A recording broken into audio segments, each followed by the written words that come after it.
The blacks, however, chat, the stuff with the blacks, on the other hand, it just was not working for me in this episode. Daemon is still tripping balls. He's still tripping balls in Harrenhal. And I'm just really tired of it at this point. It's like, yes, it was fun for 2 episodes, but half this season has been him tripping balls. We got to go ahead and we got to move on to the next part of my show for this evening. And that is my review for House of the Dragon Season 2, Episode 6. We only got 2 episodes left. Isn't that crazy? It's only an 8-episode season, which still kind of disappoints me. Last season was 10 episodes, which was like great. And then we have to wait like 2 years for this one, right? It's only for 8 episodes. Not to say there has been some good stuff. There absolutely has been. But it's like, I wish there was like, 10 overall. But in any case, I've been enjoying the second season of House of the Dragon quite a bit. I think for the most part, it's been extremely well written and acted. And it's offered, I think, a nice degree of spectacle, particularly with the 4th episode, that, of course, not only had a brilliant action set piece that featured multiple dragons clashing in the sky, with melees, of course, and Vhagar, which it was so cool. It was brilliant. But he also had the ground battle too at the same time. But then he also had the politicking and the character development, in between that makes so many of these action scenes so memorable because you actually care about these people and are interested in these characters and what they end up being involved in, right? It's not action for the sake of action. It actually means something within the scene itself, and it sets up some interesting changes and characters for the future. And we see that in those episodes after episode 4. Now, all that being said, I have to admit, I think this is probably the weakest episode of the season so far. That's not to say that it doesn't have some good moments. It absolutely does. Really, really does. Particularly when it comes to the character of Aemon Targaryen, played by Ewan Mitchell, who has just been killing it in this season, literally and figuratively, in my opinion. But this particular episode, I think, suffered due to a couple things, including a subplot that started off fun, but I think has been dragged out for way too long, and the introduction of a romance between 2 characters that came out of nowhere and feels completely unnecessary and just feels like it was created just because, well, we don't really have this character doing all that much this particular season. Now, starting with the positives first. Everything with Aemon Targaryen and the Greens has been working very well so far this season. With Aegon critically injured, Aemon has pretty much become king in all but name. He's Prince Regent, protector of the realm, basically, and he's just been throwing his weight around when it comes to, making orders and ordering around his advisors, making just sweeping commands and just like he just has control of the room. He has a great presence to him, right? Doing that little when he wants to emphasize a certain point or when he's being dismissive towards someone. He's arguably been the best written character, at least one of the best written characters this season. And he's just gotten so much to do. You could totally feel like Aegon the II, and again, the actor playing him has been doing a great job as well. There's no doubt about it. But Aegon, he's constantly dismissed by his mother, by his, former hand, Otto Hightower, by all of his advisors and things. They don't take him seriously. He's a figurehead. But Aemon is the complete opposite. Aemon is competent, is intelligent, is brutal, and his advisors and many people around him respect him, or at the very least fear him, and they carry out his demands and orders. And we see all that in this episode. The best scenes in this episode involve him, and his interaction with his mother in particular, Alicent, I think is quite good. Aemon sees the world. I've gotten the sense that Aemon really does see the world in black and white. He doesn't see gray. He's like, there's right and there's wrong. Or it's like with him, it's like, I'm always right and everyone else is wrong, right? And you see that with his mother, who was passed over last episode. She's like, well, I was ruling the realm during my husband's late illness, and so I have the most experience. So I feel like it makes sense that I should also be a queen regent, at least for the period of time until my son is able to recover and, command, right? And everyone's like, yeah, but you're a broad. You're a lady. And listen, you did a great job running the kingdom when your husband was ill. There's no doubt about that. When poor King Viserys was just fucking falling apart, everything was just dropping off of him, chap. It was pretty sad. But how will that look if we prop up the Queen Dowager and we usurp the throne from Queen Rhaenyra? It's like, that wouldn't look really good. And so outside of the one maester who has her back constantly, everyone else passed her over and said Aemon needs to be the guy. He needs to be the person, including Larry Strong was like, I'm sorry. It was I love your feet and everything, but it's got to be Aemon. You have the Tywin Lannister. He's got to be Aemon. And you got Kristen Cole, who just at this point, he's been again, great job. The actor has been doing a great job. He's a fucking scumbag through and through, but he is so unsuited for the role of Hand of the King. He's just constantly looking down his little marble ball, just I shouldn't be here. I shouldn't be here. I'm way over my head. I have fucked up so many times, and I'm just trying to stay alive at this point. It's very funny. But even he's saying, it should be Aemon, even though I might have seen him try to kill his brother. Definitely did. And at this point, Aemon, he, again, in the previous episode, he's just sending out all these commands, and everyone's respecting that. He is garnering more and more power and control. And, he looks at his mother and he's just okay, why are you here? What purpose do you even serve? And you have a nice interaction between them. You actually get a moment, a glimpse of humanity with Aemond again, where after she's pretty much dismissed by from her position at the Smile Council, she's just she's come on, I'm your mother. Have these injustices against you? Have they not been dealt with and solved? And there was that one moment where she kind of reaches him, but he's nope, pushes that down because he's still been dealing with all these, probably the fact that his mother wasn't very motherly to him to begin with. But he has all these resentments and he has these issues with the rest of his family and how he was initially treated, and he's trying to prove himself. And listen, Aemon's got a lot of issues. Got daddy issues. He's got mommy issues. He's got brother and sister issues. No doubt about it. But the guy is competent. But he still is. He's still struggling at the same time with his pride, with his sense of pride, and how he's so he doesn't always think things through. He's very impulsive. He has issues with his pride and his impulsiveness.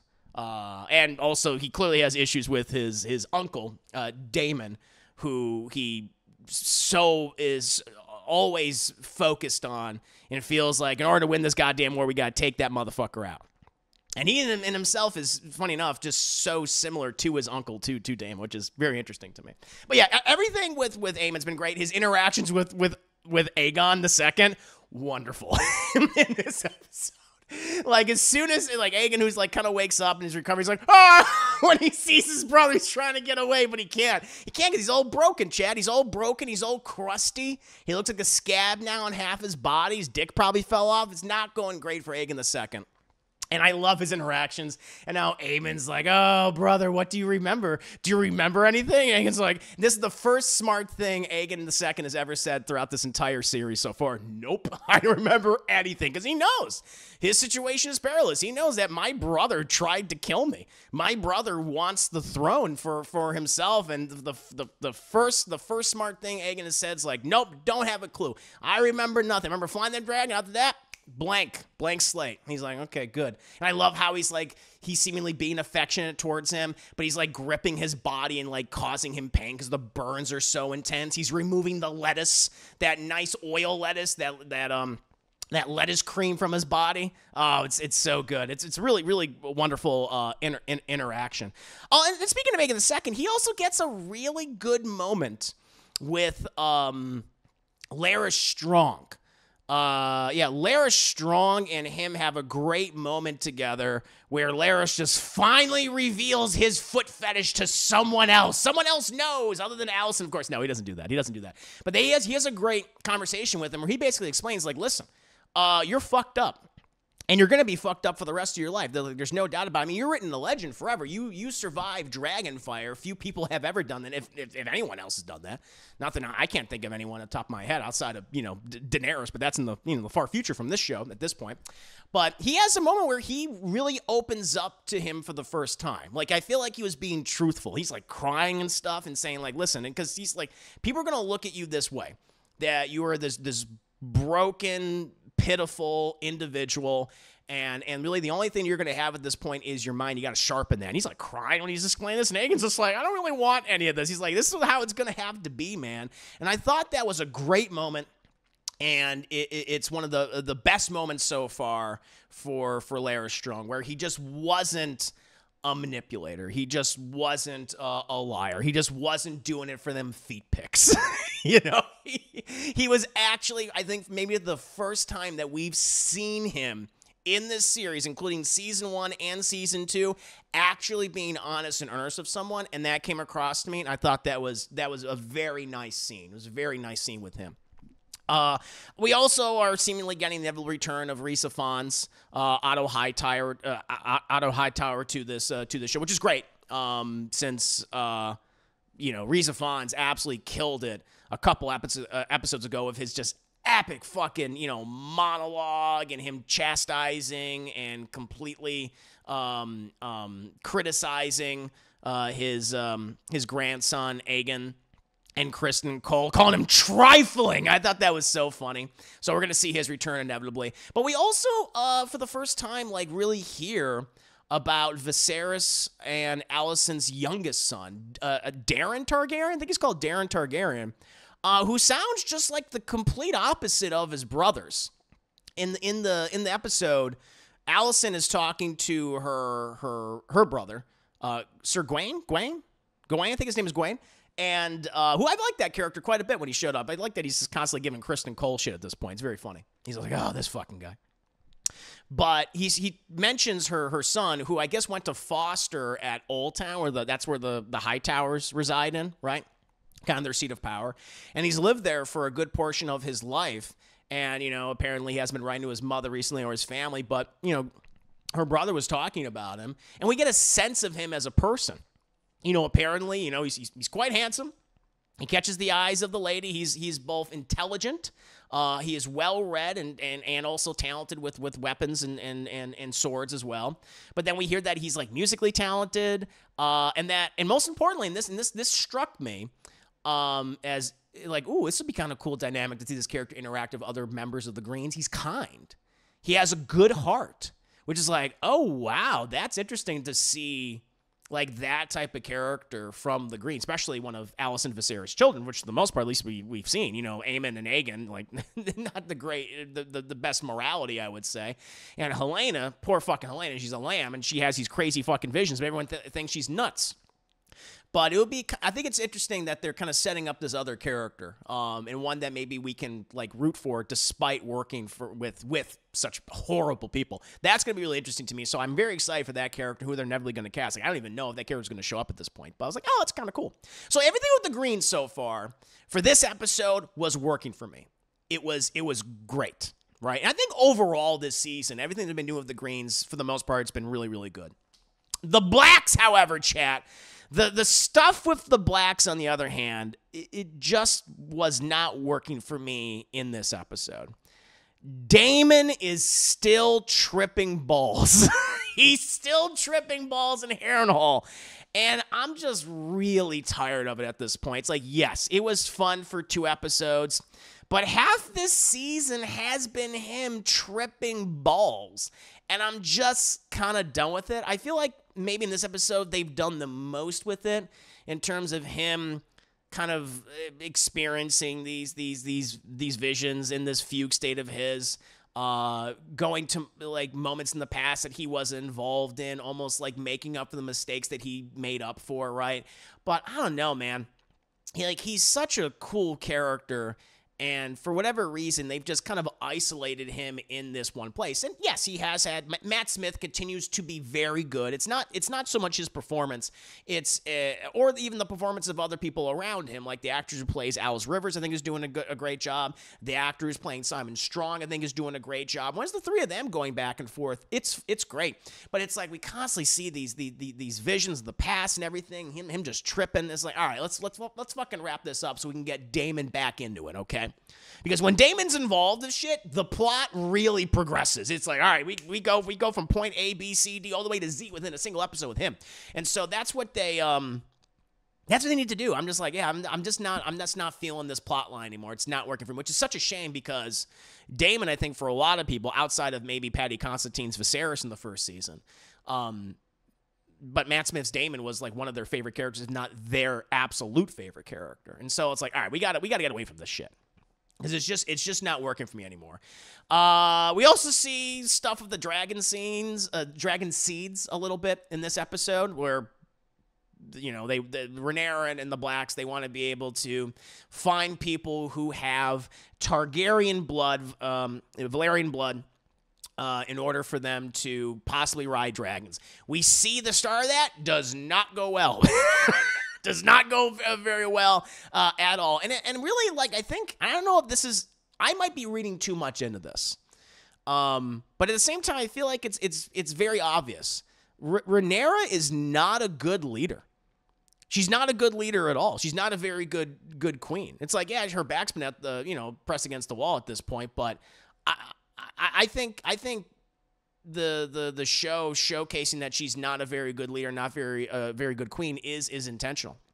And also just shows how messed up this conflict is, this civil war, the dance of the dragons, with these, would-be rulers of Aegon II and Rhaenyra Targaryen, just honestly, neither of them being fit for the Iron Throne, not being fit for the Iron Throne at all.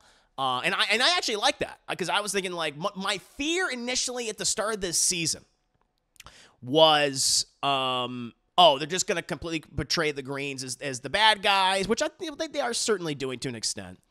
And the Blacks are just going to be the good guys, right? And I thought, and that's what I was like, I was really frustrated by that, because I feel like it'd be kind of cool to have everyone just be like really morally gray. Sometimes you're going to like them, sometimes you're not, sometimes you're going to hate them. I think that's interesting. I think that's what Game of Thrones at its best succeeded at, right? In the initial first few seasons, at least up to like season 6.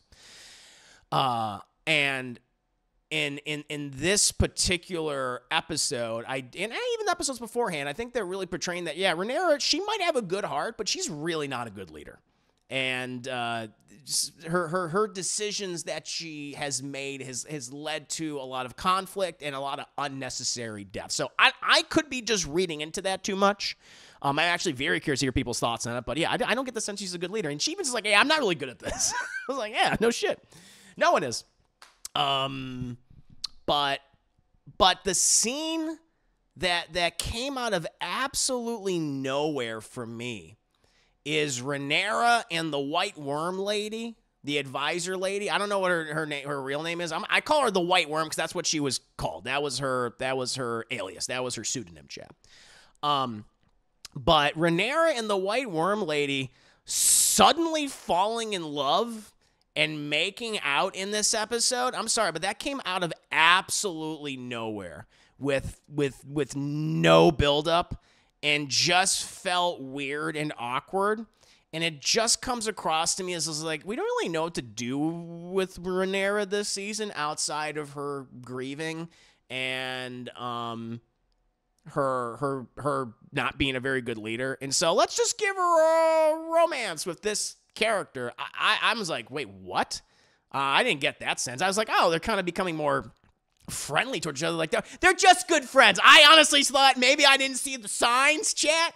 I just thought they were just kind of becoming maybe good friends. She was like, she had a lot of misgivings about her. I mean, to be fair, the White Worm was spying on her and telling, lies and half-truths and things for, many years about her and about the Targaryens in general and, trying to, gain power and money and influence for herself, of course.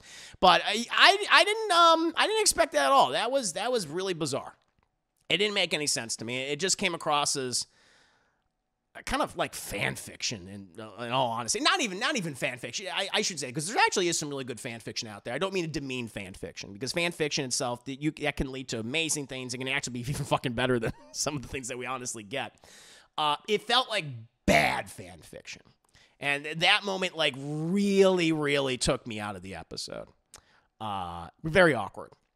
And then you have everything of Corlys Valerian's bastards. They're giving them more screen time, and they're having more interaction with each other, like the two brothers. And I'm liking their dynamic. They set something interesting up with the younger Valerian brother that I imagine will be immediately addressed in the next episode, in episode 7. Actually, I know that for a fact, especially because of how this episode ends. But I was like, okay, I want to see more of them. I want to see, because they've always been we've had these Dragon Seed characters who have just been kind of on the outside. They've been almost tertiary characters. Like, they kind of like pepper them in the episodes. They give them like a scene or two. Like, oh yeah, that guy. Oh yeah, him. Or yeah, these two. And I'm gonna guess that they're gonna have a much bigger role in season 3. But now they're gonna finally be interacting with the main players and the main supporting players going forward into the future. I would hope so, because I'm just like, why are these people interact with each other? You know, or why are we being shown these people and they're not having the bigger interactions overall? So I am looking forward to that. So yeah, like I said, everything with the Greens for this particular episode, but also just for the season overall, has been great across the board. But the Blacks just seem to be spinning their wheels until Daemon comes back from tripping balls and gets involved in the action again. It's like, all right, I don't know what the hell you fuckers have been doing, but we gotta go. We gotta move. And yeah, I'm hoping these next 2 episodes, penultimate episode, usually the penultimate episode in Game of Thrones and House of the Dragon. I mean, that's the big one, right? And then like the next episode, the finale is often dealing with the fallout. So next episode, I imagine, is going to be pretty goddamn big. I would hope so. But yeah, I'm sad to say, chat, that this is the first episode where I was, other than the stuff with the Greens, I'm just like, what are we building towards? What are we doing? And some stuff just didn't come across as very honest or very earnest, and just felt like, let's throw that in there, see if we can get like a social media reaction. This is like, I don't think you need to do that.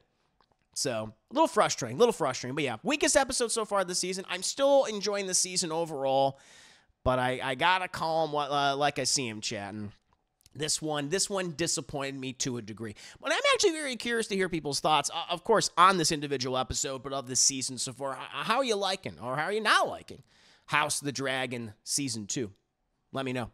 5 minutes later. Aemond has been great. He's probably my favorite character this season. He's gotten I think some of the best scenes, the most to do. He's proactive. He fucking propels the plot forward, which is nice. So that's nice. I'm Chris, doesn't like the Blacks. Who's times? I know. Let me tell you about the Blacks, chat. I don't like them this season. Don't isolate that. Don't clip that. Windfox, I got more money for my couch because they didn't have to change a break of 20. Well, that's nice, man. Glad you got some money. Congratulations.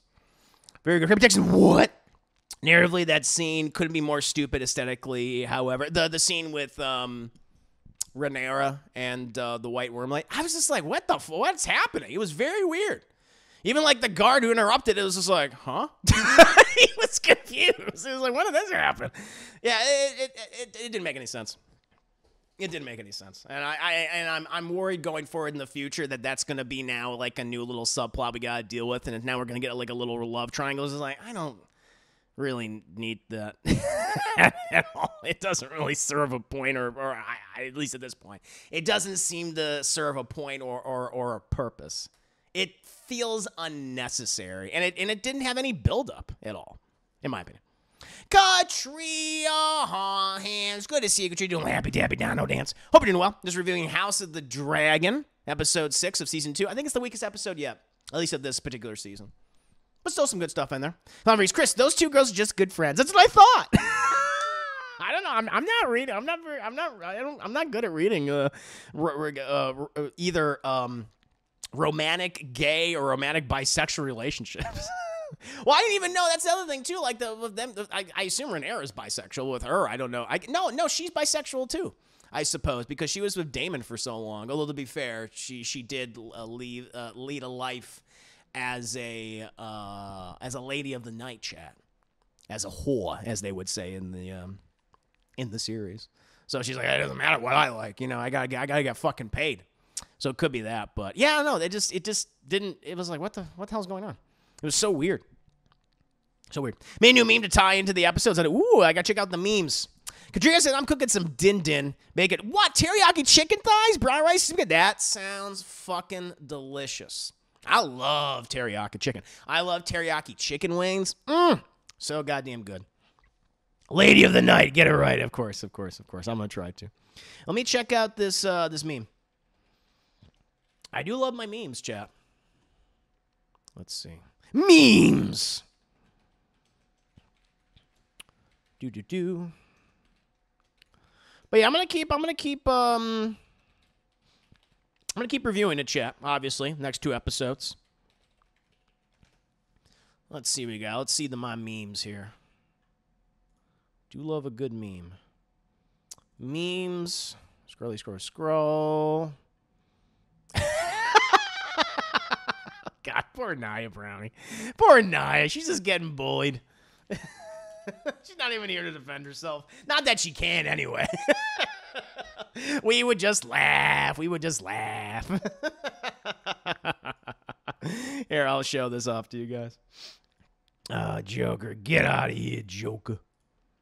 Let's see. An image right there. Boop. Bring this up. Nia incest meme. Here we go, chat. I fucking love incest movies. I want to fucking watch fictional characters fuck members of their own family. Yeah, there it is. Poor Nia. And it has to be the one with the splooge on her face, too. Oh, man. Very funny. Oh, man. I'm cooking some... Oh, I just read that. Childhood trauma makes for strange erotica. Yeah, it does. I made sure you could still see the SpongeBob's eyes because the image feels naked. Oh, you gotta have them. You gotta make her eyes big. That's what you gotta do. But there you go, chat. Overall, I'm still really enjoying the season, but it does have a couple issues. It does have a couple flaws. But we'll see. Hope it ends strong.